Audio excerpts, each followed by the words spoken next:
an example for specific heat capacity, we were talking about the fact that it takes more energy. Some materials can absorb more energy and not have the same temperature change.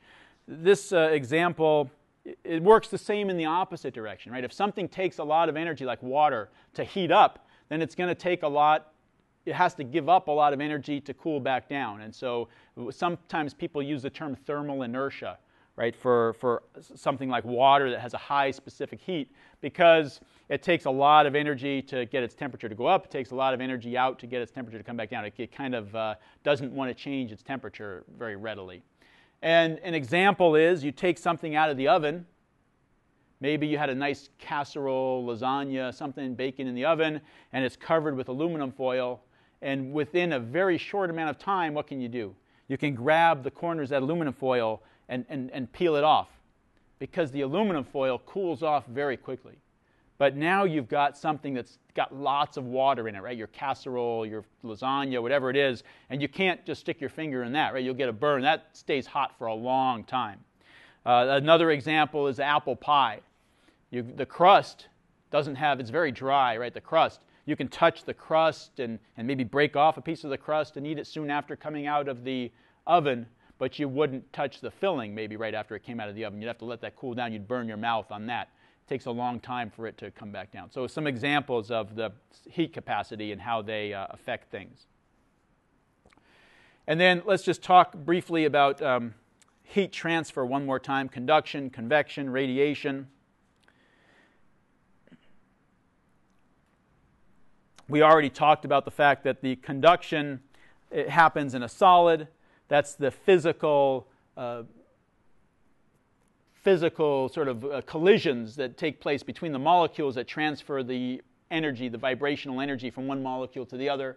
Convection and radiation, we talked about those. So what happens? You have some device like this one, high-tech device like this. If you can't use your physics for something important, what good is it, right? You got to keep your coffee warm all through lecture. So this device has to take all three of those into account. I want this coffee to stay warm. The room is cool compared to the coffee. I want it to stay warm. So what do? I have to eliminate conduction. So this mug has a double wall to it. And what do you put inside there? Well, you could put some kind of an insulating material, something that does not conduct heat very well. But what is even better is just to remove the stuff that's in there. Remove the air. Make it a vacuum. So if you put something in here that does not conduct heat, you've eliminated conduction. But what if it's a gas? You could get convection, right? You could get some kind of little convection currents that form in here and get the heat to transfer out.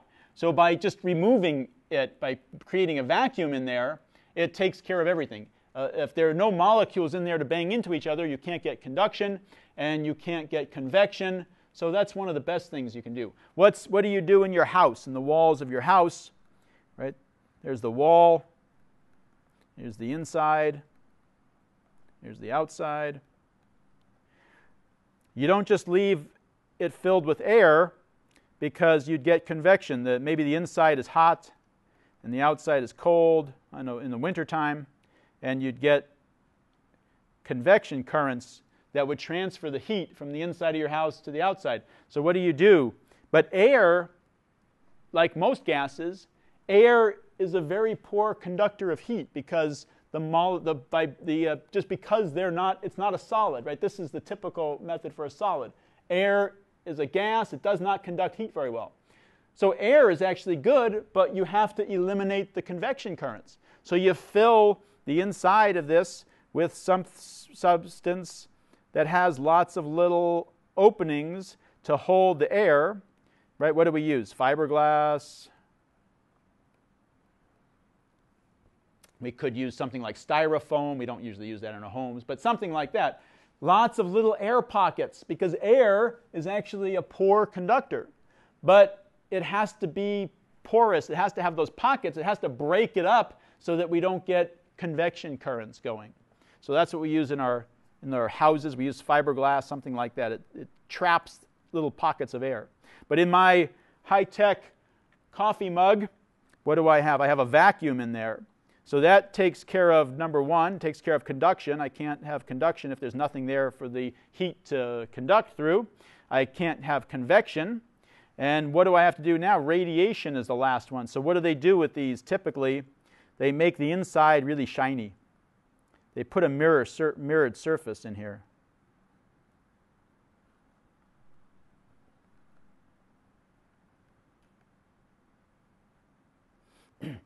Right? So we get this shiny mirrored surface so that as it tries to give off, the hot stuff wants to radiate its energy to the cold areas, it bounces back in, it's reflected back in, it stays in there, it can't get out. That's why if you go to the restaurant sometime, order a baked potato, they're wrapped in aluminum foil.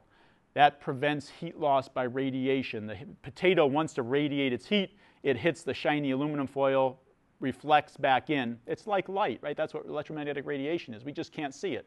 It reflects back in, stays in the potato. Same thing here. So if you can get a nice vacuum and get a nice shiny surface there, you will end up with a really good thermal mug that'll keep your coffee warm for a long time.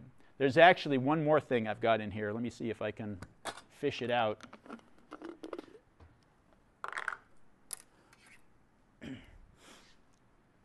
This is very cool. No pun intended. You see this little guy? Looks like a little coffee bean, right? It's called a Julie. These two guys came up with the idea. I think they were at Stanford. It's called the Joule after the unit of energy. The joule is the unit of energy. And there's something, this is a little stainless steel capsule. And what's inside that stainless steel capsule is a material that melts at about 150 degrees Fahrenheit. So let me tell you why that's important. Well, let me tell you what the problem is. The problem is, because you have to understand the problem before you can understand the solution, right? The problem is that you make coffee at 200 degrees Fahrenheit, but that burns your tongue. So you make your coffee, and then you sit around for a while waiting for your coffee to cool down to a temperature where you can drink it. Then you start drinking it, and it's just the right temperature, but it keeps going down, and then it's too cold. So what happens? You make your coffee at 200 degrees. You take this, you drop it into your coffee. Actually, it takes several of those in your coffee. And this material inside here melts. So it sucks up energy from your coffee because that's a phase change. It takes a lot of energy to melt something. So your coffee cools off pretty quickly. And you can start drinking it right away. But that's the easy part, right? There's a lot of things you could do to make your coffee cool off quickly. What happens as your coffee starts to drop down below 150 degrees, starts to drop out of that optimum drinking temperature? This material freezes. It solidifies. What happens when something freezes? It gives its heat up to the coffee. So it gives its heat. It takes the heat from the coffee to melt, and then when it freezes, when it solidifies, it gives its heat back to the coffee, and it keeps it warm for longer, or at least that's what they say. I've never actually stuck a thermocouple in there and checked it. I'll have to do that sometime. But just my anecdotal evidence here is that it seems to work pretty well. I like them. So very clever way of addressing a problem with a nifty little physics solution. Joules. Let me see if I can just, in my last minute here before I sign off, to recap these phase changes. If we started with something, let's call this temperature, some low temperature, maybe let's just look at water. So we start out with ice at some low temperature, and we add heat. What happens to the ice? It starts to warm up. And at some point, it gets to 0 degrees C. So this is ice at, whatever, minus 50 degrees C. We add heat, it gets to 0 degrees C. What happens as we add more heat? The temperature does not change. It stays the same until all the ice, what do I have? Oops, this is temperature, sorry. There we go.